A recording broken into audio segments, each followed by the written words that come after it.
Good afternoon, ladies and gentlemen. Welcome to the FPCJ press briefing today. On November 6th, Thursday next week, the LNG Producer Consumer Conference 2014 will be held in Tokyo.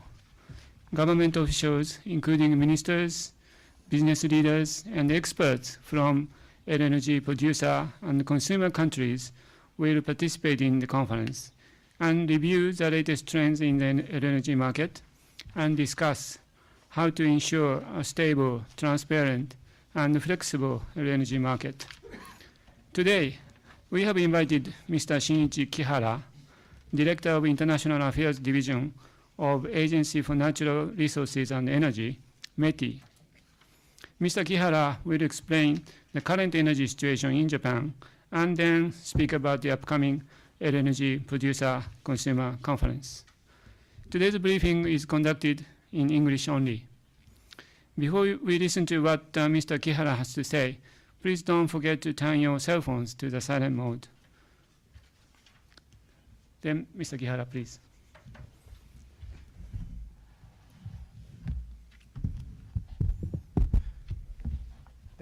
Thank you, and good afternoon, ladies and gentlemen. My name is Shinichi Kihara. I'm the Director of International Affairs Division of Agency of Natural Resources and Energy, which belongs to METI, Ministry of Economy, Trade and Industry of Japan. In general, I am in charge of the international energy strategy of Japan.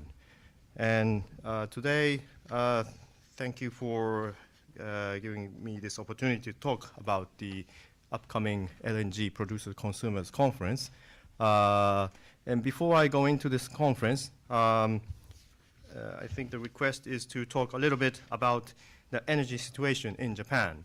So I think you have in front of you the paper about the slides, PowerPoint slides, and can you please open to page 6, the current energy mix in Japan. So, I think everyone knows that we are still in the post-Fukushima situation. If you look at the graph, up to 2010 is before Fukushima. This is the electricity generation mix of Japan. And before Fukushima, we had the blue part. This is nuclear power. It accounted for around 30% of our energy power mix. And we had a very balanced energy mix, 30% nuclear, 25% coal, another 30% gas fire, and oil and renewable covering the rest. And this today, this graph ends at 2012, but 2014 today, we have zero nuclear. So we lost this 30% of nuclear. This is around 300 terawatt hour. This is something like, yes, a little bit short of one UK. So the one power generation of UK is gone. And we replaced this nuclear power today by 2/3 by LNG, gas-fired plant, and 1/3 by oil thermal plant. So we import so many fossil fuels today. So our import dependency, and this is exactly the same, the fossil fuel dependency is both like 90% covering Japanese power generation. And on top of that, so with a lot of fuel cost for import, this is hitting our economy very badly.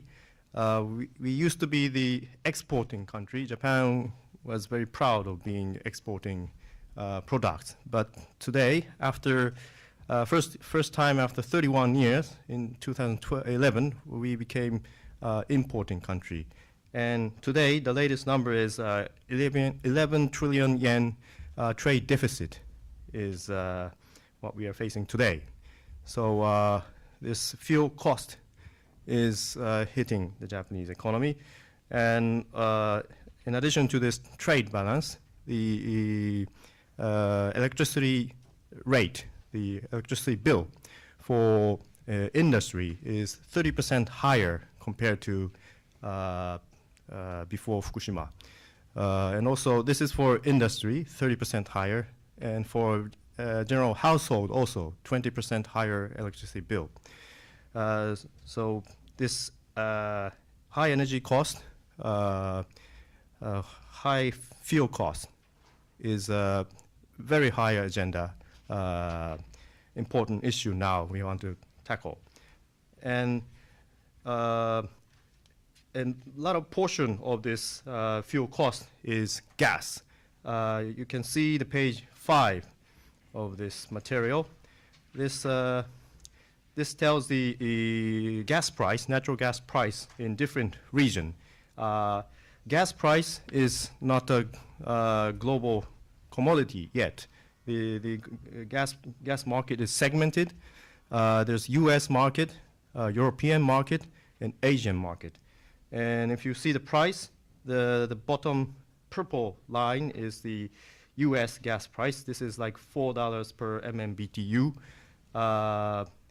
Now U.S. has the shale revolution, and you have very cheap gas is available. But today, Asian gas, the Japanese gas is the red line. We pay $16 per unit.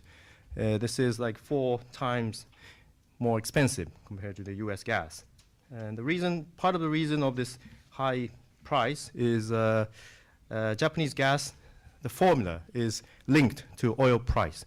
So oil price is high today globally. That's why the gas price is high in Japan. In the U.S., the gas price is gas price. So that's the reason for this price gap. But anyhow, this high cost, high price, and more demand for gas, this is rising the gas demand for Japan. So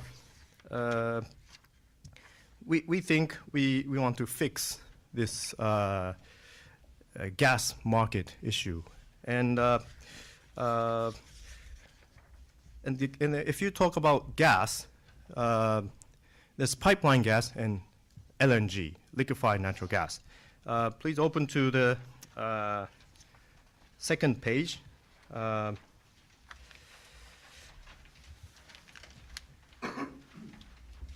You see the map, the world map here, and there's a small table on the bottom.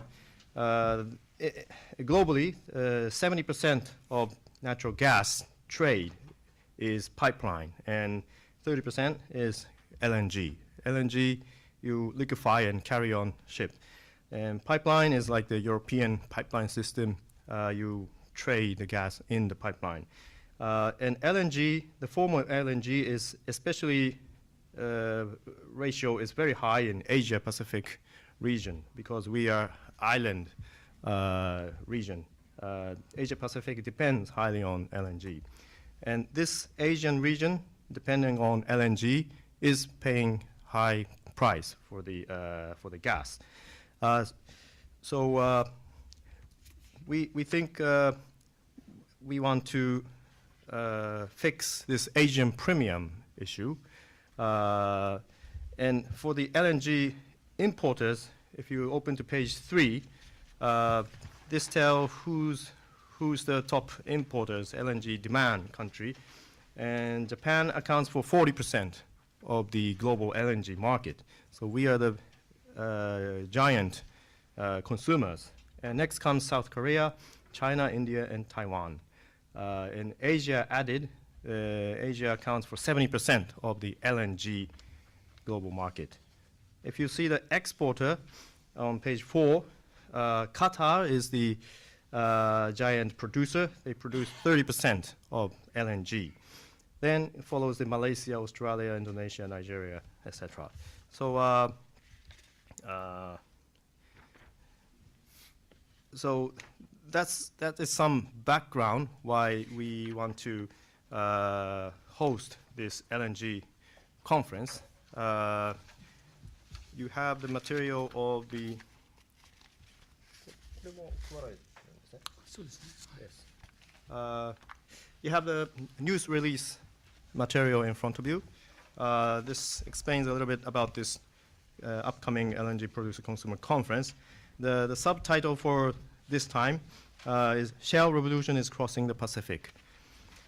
The date venue of this conference you see on the bottom of this front page. On November 6th, Thursday, next week, the conference will take place from the morning to the evening. It's a 1 full-day meeting. The venue is International Convention Center at the Grand Prince Hotel, New Takanawa. This is next to the Shinagawa station. And we have 1,000 participants already registered, and expected participants are the ministers, international organizations, and business leaders in this LNG field. And if you open to the next page, there's the full agenda of this conference.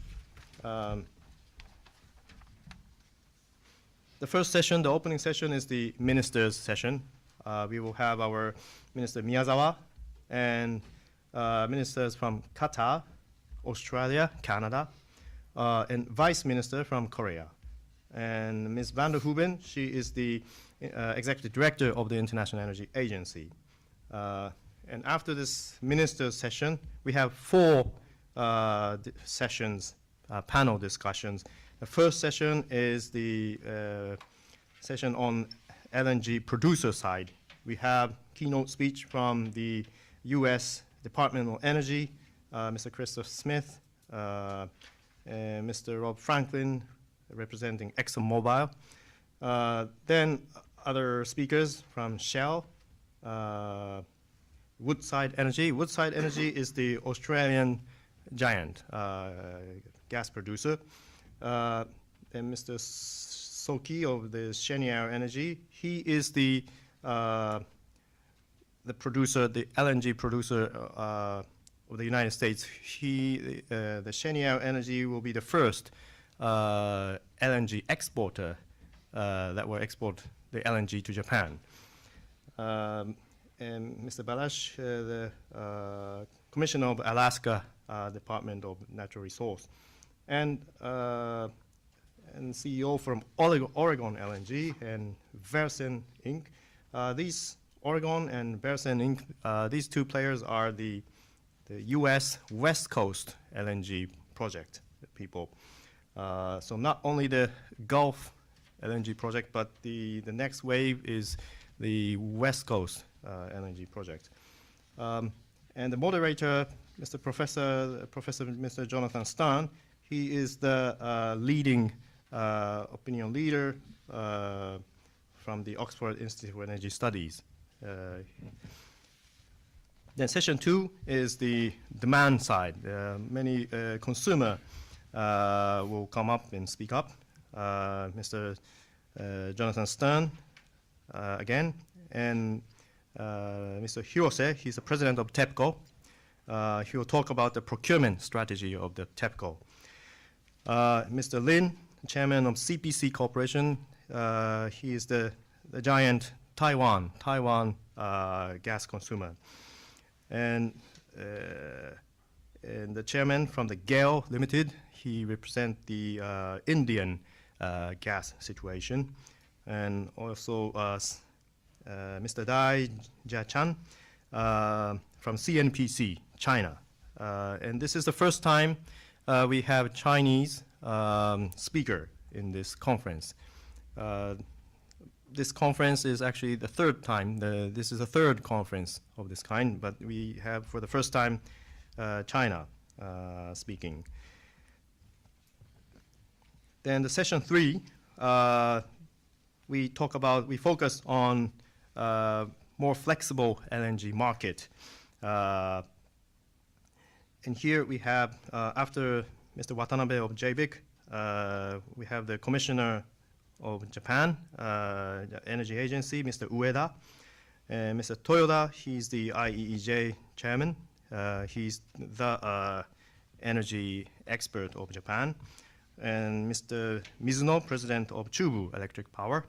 You all know that the Chubu and TEPCO recently announced their alliance for procurement. And also Vice President from Total, and Mr. Hastert, he is the board director of Chicago Mercantile Exchange. And Mr. Terazawa, Deputy Director General from METI. This Chicago Mercantile Exchange and Mr. Terazawa will talk about the new initiative of Tokyo over-the-counter exchange program. Then the last session, session 4, we'll talk about LNG technology developments. Mr. Hirobu Kawano, the president of JOGMEC, he will talk about the latest development on methane hydrate. Mr. Hirose, another Hirose-san, but the president of Tokyo Gas, he will talk about the consumer side technology development. And Mr. Hoyle of Anadarko, he will talk about the latest situation of the shale technology in the US. And Mr. Roger Bounds of Shell and Mr. Kawana of JGC, we expect them to talk about the floating LNG technology, which is the latest development in this field. And finally, Mr. Muto of Mitsui Mitsui Line will talk about the Arctic route project. And then our commissioner will close the meeting. So this is a quick overview of the program. And in this LNG conference, we see this LNG field is developing very rapidly in a very dynamic area. We see four changes happening. The first change is about the Japanese energy policy. As you saw, the LNG market, 40% is Japan. And Japanese energy policy is changing rapidly. If you can open to page 8.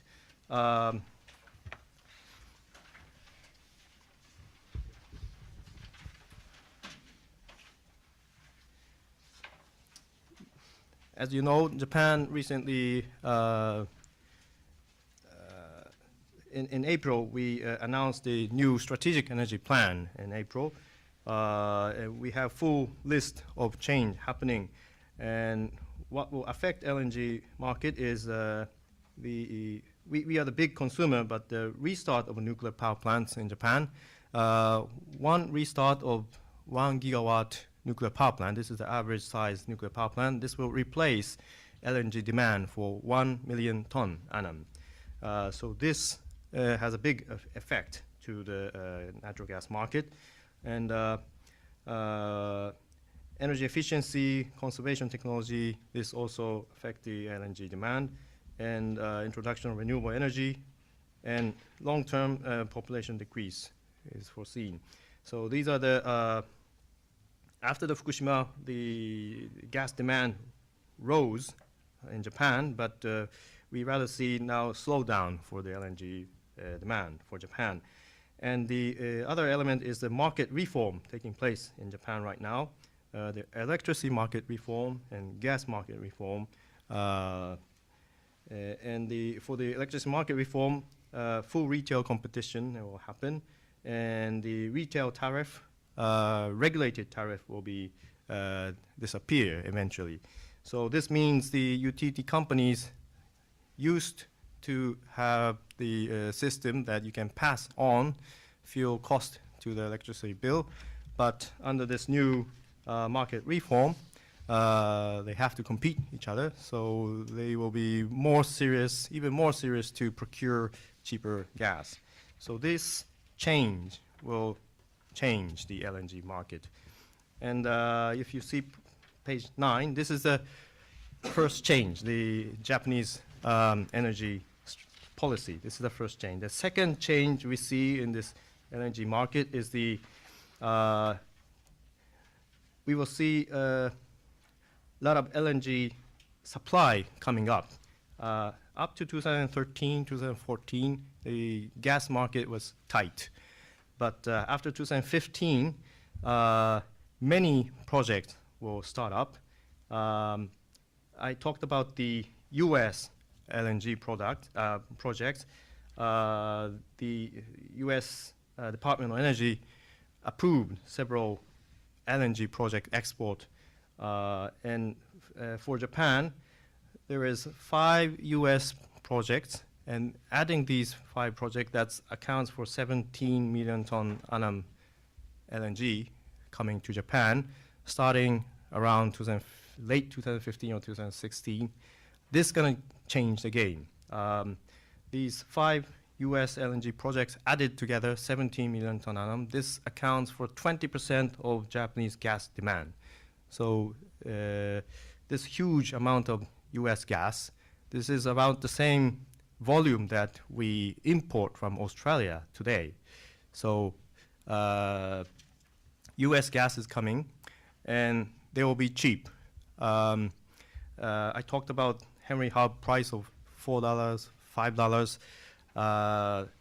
The US gas, we buy that, then the liquefaction costs $3, and transportation costs another $3. So end up with a price of $12, something like that, in Japan. That is still 30% cheaper than what we pay today. So this US gas, cheap and a lot, this is going to change the market.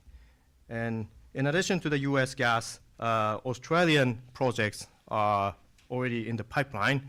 So many projects are there. They will increase their supply. And similarly, there's East African project, Mozambique, and Russia is also watching the Asian market. So the Asian market will be hot. There's plenty of supply coming in, and this will change the supply-demand structure. So this is a second big change. The third change is about the flexibility of the gas market. On page 10, sorry, I think it's in Japanese, but this talks about the destination clause for gas trade. In a classic contract for gas, there's a famous destination clause, and if you purchase gas from a supplier, there's a destination clause, and it says the gas has to be imported at certain port, Tokyo Bay port or whatever, and you cannot, the buyer cannot redirect to another buyer or so. So this is a very rigid contract. It used to be, this used to be the standard of the gas contract, but we think this is blocking the free trade or flexible trade of the gas. And this is part of the reason why the global gas market is segmented: European market, American market, Asian market. So we think these destination clause has to be more relaxed. And so as a Japanese government, we think this is a relaxation of this destination clause is an important element for a more flexible market. And actually, this relaxation is already happening, in part given the abundant supply situation. The supplier is also changing. And particularly for Japan, there's FOB contract and ex-ship contract, but for the, especially for FOB contract, where the buyer already has this asset when they ship, when they load the ship, these FOB contracts especially, there's more relaxed destination clause. And US gas, US LNG is totally destination free. So if a Japanese buyer purchases a US gas, if the buyer is full, they can resell it to somewhere. And this US gas is also affecting the market. So there's a gradual trend towards more relaxed destination clause. So so we want to support this kind of move. And in the recent G7 summit in Brussels in June, and also APEC Energy Ministerial meeting in September, there's also already the leaders' agreement about welcoming this relaxation of destination clause. And this destination clause is only part of the story about flexible market. There's more things happening in the gas market. I first talked about this oil link formula, but the US gas will be mostly Henry Hub price. So this is a gas on gas formula. This is very new to Asian market. And there's a sort of hybrid formula, oil link plus gas link formula. These kind of new things is happening very rapidly in gas market. So this flexible gas market, this is the third change which is happening very rapidly. The fourth change is the technology surrounding the gas. I talked about the methane hydrate. JOGMEC is leading the technology development. They already have done the world first offshore drilling test. And other than the methane hydrate, I talked about the floating LNG project. The LNG facility on the ship. It's a giant ship, and this cuts the cost, and they can construct very quickly. This will change the future market. So this technology development is also happening rapidly. So seeing all these, I talked about 4 changes, but these very dynamic change happening in the gas market, we will see more flexible and stable supply, globally connected market in the future. So, so this is some sort of quick overview of the agenda and the background explanation. And finally, I think I move on to the actual schedule where the media can access, etc. You please open to the media coverage paper.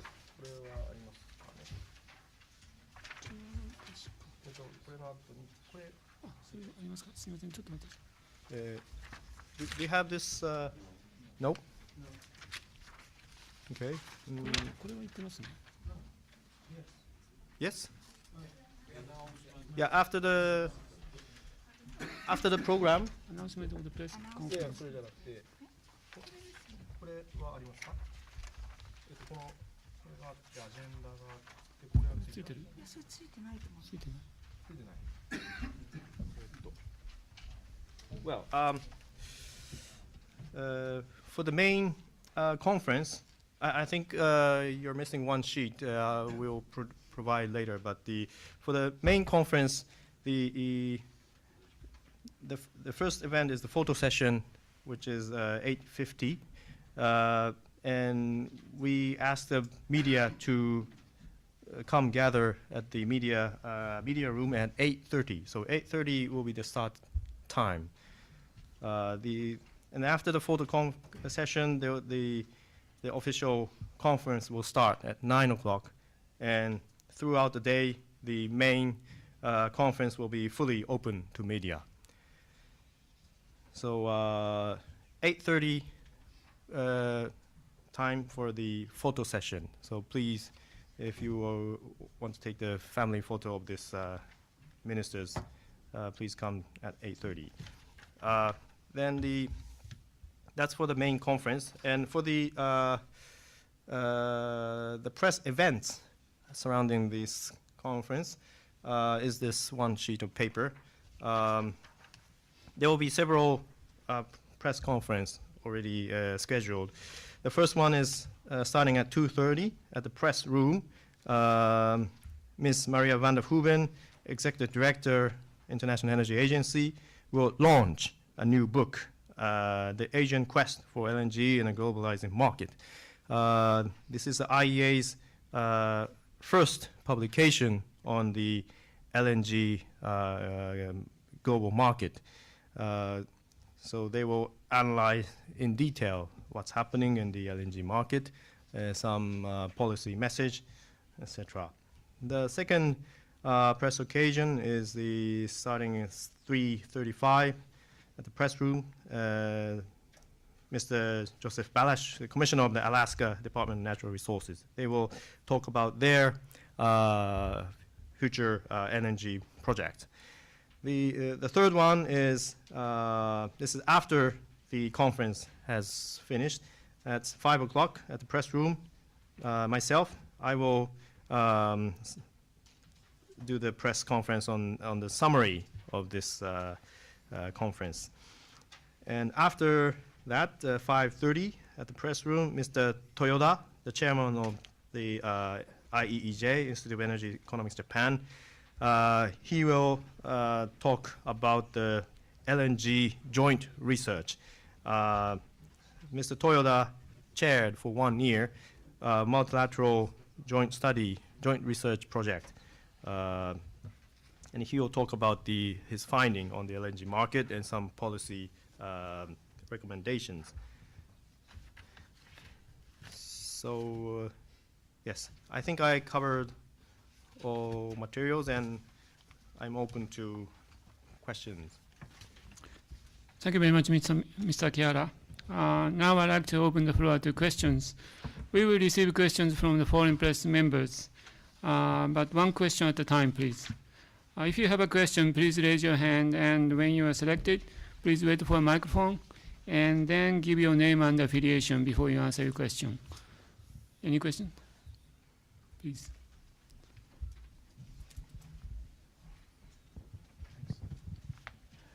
John Boyd, Al Jazeera News Service. First of all, two clarifications, please. You mentioned that Japan was exporting up until the Fukushima accident. What products was it exporting? What energy products was it exporting? Right. Sorry, I think there was a miscommunication. Japan was an exporting country as a whole. The energy. Oh, as a whole. Energy part, we always importing country. Yeah, that's why I was surprised. And the other one was if you can restart a nuclear plant, 1 gigawatt will equal, I guess, 1 million tons of natural gas per annum. Yes. Yes. Thank you. That's a simple conversion. Simple, yeah. Actual restart of nuclear power. The utility company can first close oil thermal plant or gas thermal plant. That's up to them. I see. But the simple calculation is, yes, one nuclear plant is 1 million ton LNG. Okay, great, thanks. Okay, now for my question. This morning, Greenpeace had a press conference at the Foreign Correspondents Club, and they've been monitoring radiation independently from the government. And they still have great concerns about radiation in Fukushima. And so they're going to advocate that Japan will not reopen, will not restart its nuclear plants. And they're going to request local governments and local people to not agree to this happening. The way you've been explaining the big changes in LNG, costs are coming down, etc. So given that we've been operating with that nuclear engine for over a year now, it seems you're you're creating an argument in favour of Greenpeace's desire not to restart nuclear power because of costs are coming down. And in the last year, we've managed to survive. It would seem we can get away without restarting nuclear plants again. My big question is, if that was to happen, if we did not restart nuclear plants, what would that mean for Japan in the long term? Yes. As for the nuclear, in our strategic energy plan in April, clearly now says that the nuclear is the important baseload power source. And once safety is assured, we will restart the nuclear plant. So the direction and policy is clear. That's one point. And about the cost, without the nuclear, we are in the zero nuclear world today in Japan. The electricity cost is up. I explained the electricity rate for industry sector is 30% higher than before Fukushima and 20% higher for household sector. So part of the reason is the fuel cost associated with the zero nuclear. The costs are coming down with LNG coming down, etc. Wouldn't that bring down the 30% price and the 20% price for households? I see. Yes, we work hard to lower the LNG procurement cost, but in general, we don't think that cannot solve this energy cost, electricity cost issue. Lori-san. Anthony Roney, Singapore Business Times.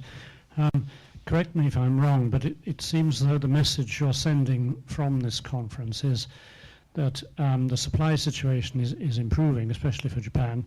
Therefore, producers of energy, of gas and oil too, perhaps, should be more flexible in their pricing and supply terms. Is that correct? Yes. I think supply. I think you're correct. Supply-demand balance is changing, and especially this new flow from the U.S. American continent. This is changing the story a lot. And this U.S. gas is different in terms of price and the volume. And also this condition, the destination-free condition. So this gas is stimulating the total gas market. So the strategy for other supplier, maybe they want to lower the price, or maybe they become more flexible about the formula, or more flexible condition. It's also up to the supplier. They're doing their business, but definitely this new flow of U.S. gas is changing this supply-demand structure. Yeah.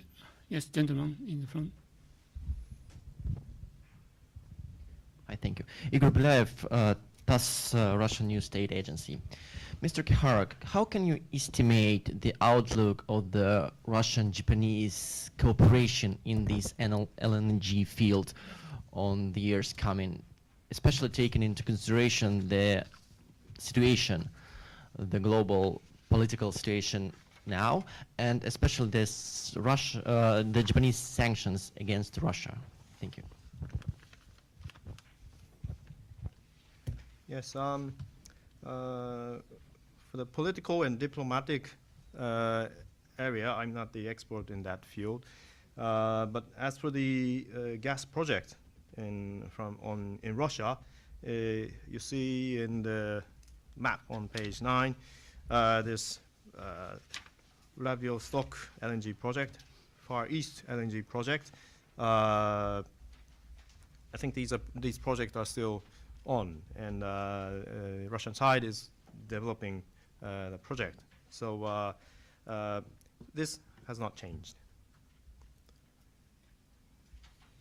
Yes, gentleman over there. Thank you. First of all, a correction. Well, first of all, Aaron Sharvit from Reuters. On the Vladivostok LNG project, Gazprom's Miller said the other day it's highly unlikely they'll actually build that. Does that change the calculus for Japan at all? And second, Excuse me, can you repeat? Gazprom said just last week that it's possible or highly unlikely they'll build Vladivostok LNG. So does that change Japan's calculus?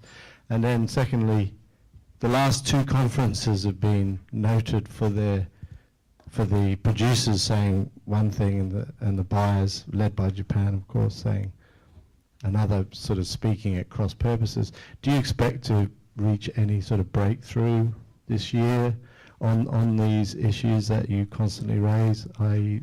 issues like destination clauses and other restrictions? Thank you. Yes. Yes. The first on the comment of the Vladivostok project. That's their decision.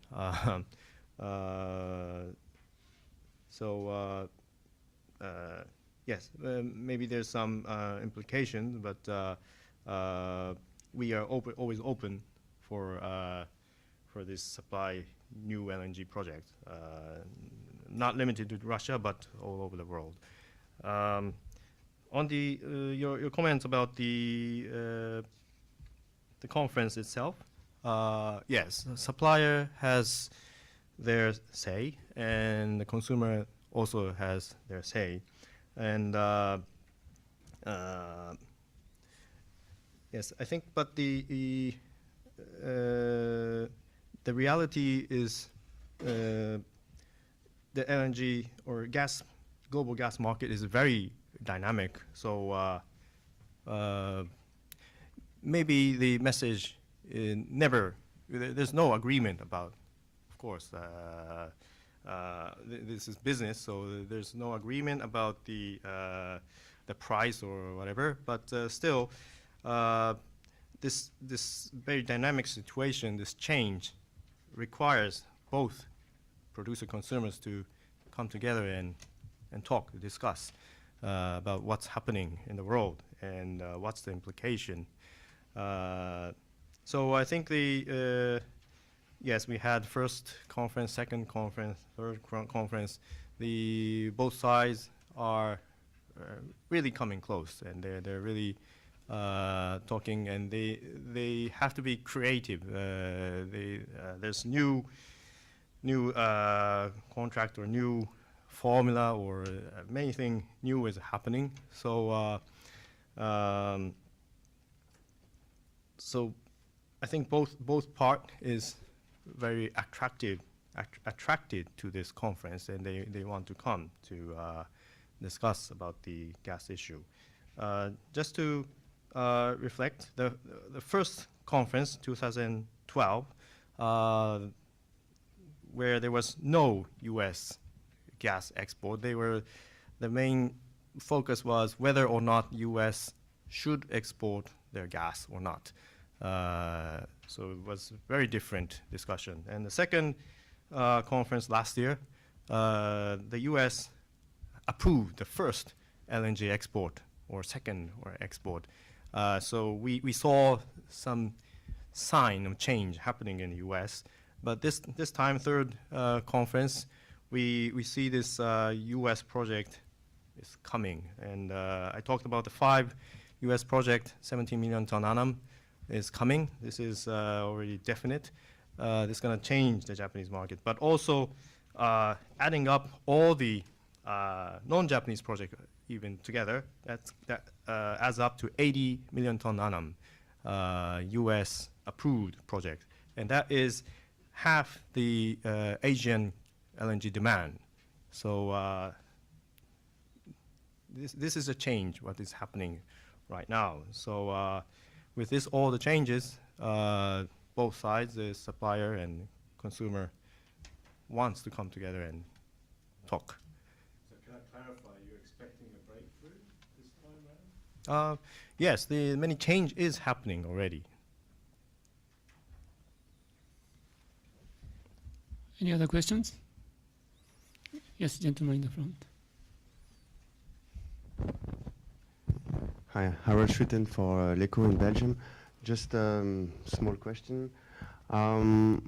Could you say me how the proportion of renewable energy could improve in the next years in Japan? And second question, why didn't you make the choice to burn more coal in Japan? Okay. Yes, your question is about renewable and coal. In our strategic energy plan in April, the key word is diversification. So all energy source is important to Japan. Renewable energy, of course, gas, nuclear, renewable. So we're not talking nuclear or renewable. We're talking nuclear and renewable and coal. They are all important. And each energy source has a different role. There's no perfect fuel that is stable, cheap, and environment friendly. There's no silver bullet. So each energy source has their specific role. In terms of renewable energy,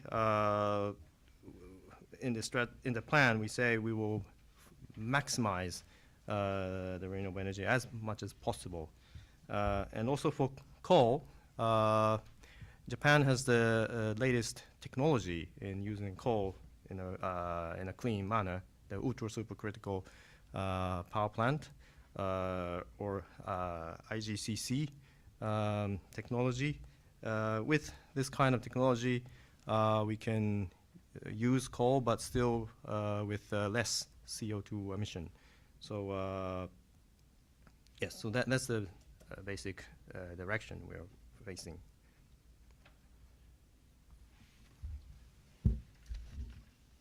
Yes, gentleman over there.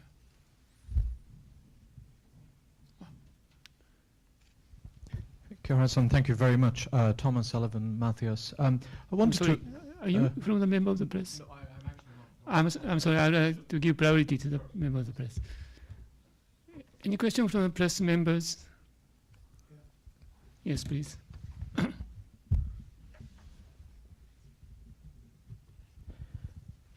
Just going back to my first question, you said the direction is definitely going to restarting nuclear power plants again. But isn't it correct to say that the government has to get permission from the prefectural government and also local governments in the area of the plants? Is that correct? Yes. Yes. For the nuclear, as for the nuclear safety regulation, this is a national system. So the Nuclear Regulatory Authority is the authority to say about the safety. So that's one thing. And the Sendai plant, the authority has just recently, in September, sent a green light about this basic design. So that's one part of the story. And of course, the agreement by the local government is a very important element when we run the nuclear plant. So this is not under the nuclear safety regulation issue, but still to run the nuclear plant, the local support is very important. And that's why the government, the national government, is also very involved in this local process. My colleague is frequently visiting the Sendai area, town meetings, and all the process with the local government.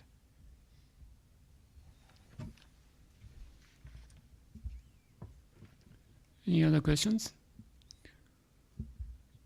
If there's no question from the foreign press members, we still have a few minutes, so we'd like to receive questions from non-press members, please.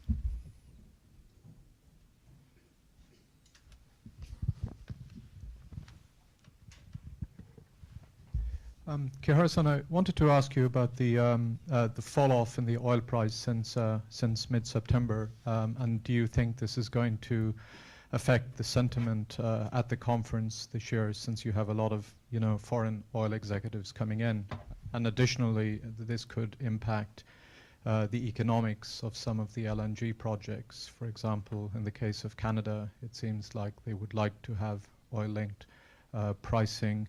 Possibly the same situation in Australia, and we're looking at maybe forecasts of $75 for WTI into maybe 2016, and Brent possibly $85. Just wondering if you could comment on those significant changes over the last 6 weeks to 2 months. Thank you very much. Yes, I think the recent oil price drop does have implication to the discussion next week, because Asian gas price is linked to oil. So that means oil-linked price may come closer to the gas-linked price. So what is the implication for the buyers, and also for the suppliers? Yes, the economics for the business has to change. So yes, this is, I think, one interesting element many people want to ask to all the participants. Yes.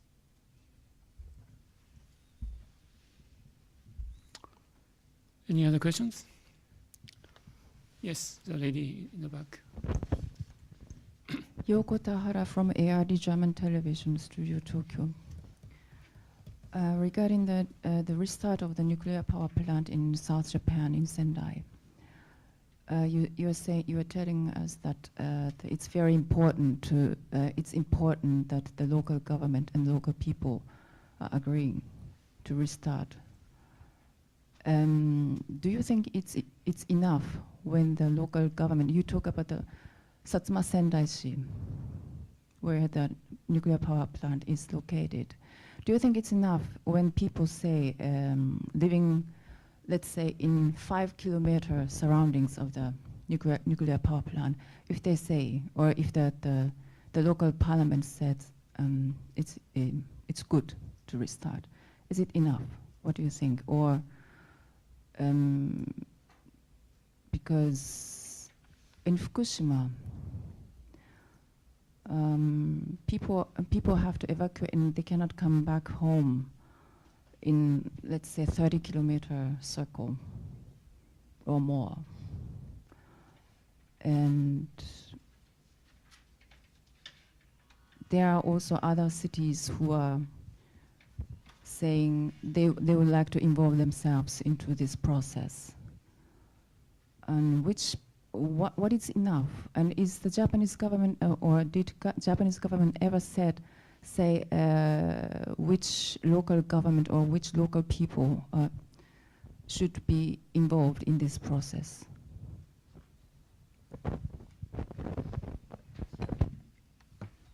Yes. Yes, I am aware of that issue, but I think you're asking the wrong person. You have to ask my colleague in charge of this nuclear. Could you tell us his name, please? Mm-hmm. What is his name, the colleague? Yes, you can contact the Nuclear Policy Division. Yes, they will be responsible.